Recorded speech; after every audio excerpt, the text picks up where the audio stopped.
Europeans made up the Middle East, and they did it the way they do everything, by lying, renaming, redrawing, and detonating with maps, treaties, and bombs. There was no Middle East before Europe needed it to exist. Not in language, not in geography, not in any indigenous worldview.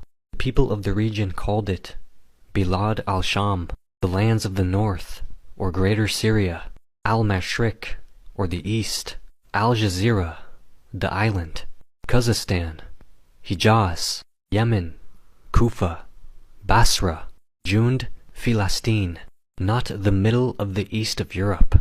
The very phrase Middle East was a colonial hallucination, coined by American naval officer Alfred Thayer Mahan in 1902, popularized by British colonial planners in the decades that followed, and locked into place by the Sykes-Picot Agreement of 1916. That was the moment two European powers, France and Britain, secretly divided the lands of the collapsing Ottoman Empire between themselves like hyenas circling a wounded lion.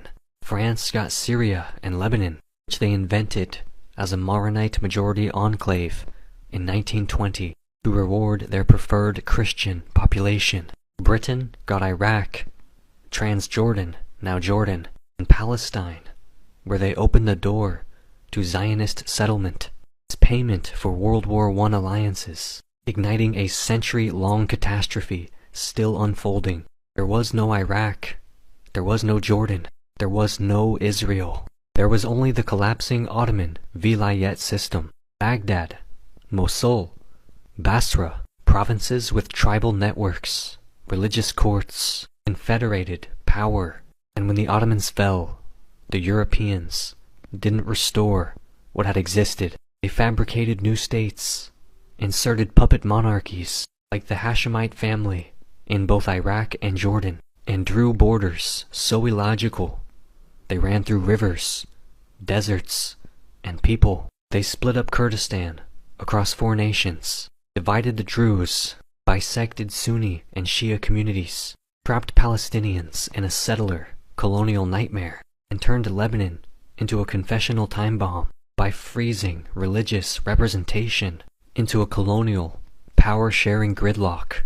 And they justified all of it by claiming to be bringing civilization to people who had libraries, while their own ancestors were still chasing pigs through mud. They called it Middle East because they couldn't see anything unless it was in relation to themselves. India was the Far East, Europe was the center, so this region became the middle, not based on its own historical gravity, just its proximity to European greed. And the phrase worked.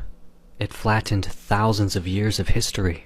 Sumerian, Akkadian, Syrian, Babylonian, Persian, Ayyubid, Fatimid, Umayyad, into a single vague region where white men could play empire like a game of Risk. They turned sacred pilgrimage routes into colonial railways, multilingual cities like Aleppo and Baghdad into military outposts, inland trade networks into oil concessions for companies like Anglo-Persian Oil, now BP. And when people resisted, they called them terrorists. They crushed uprisings with gas, like the British did to Iraqis in the 1920s. They bombed Damascus, occupied Cairo, besieged Fallujah, and called it order. So no, the Middle East is not ancient. It's not cultural. It's not real. It's a European invention, born of petroleum, paranoia, and post-war partition. What is real?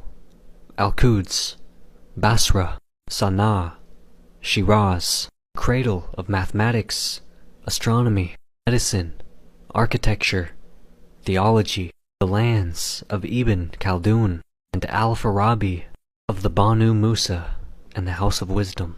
They didn't need to be named. They already were.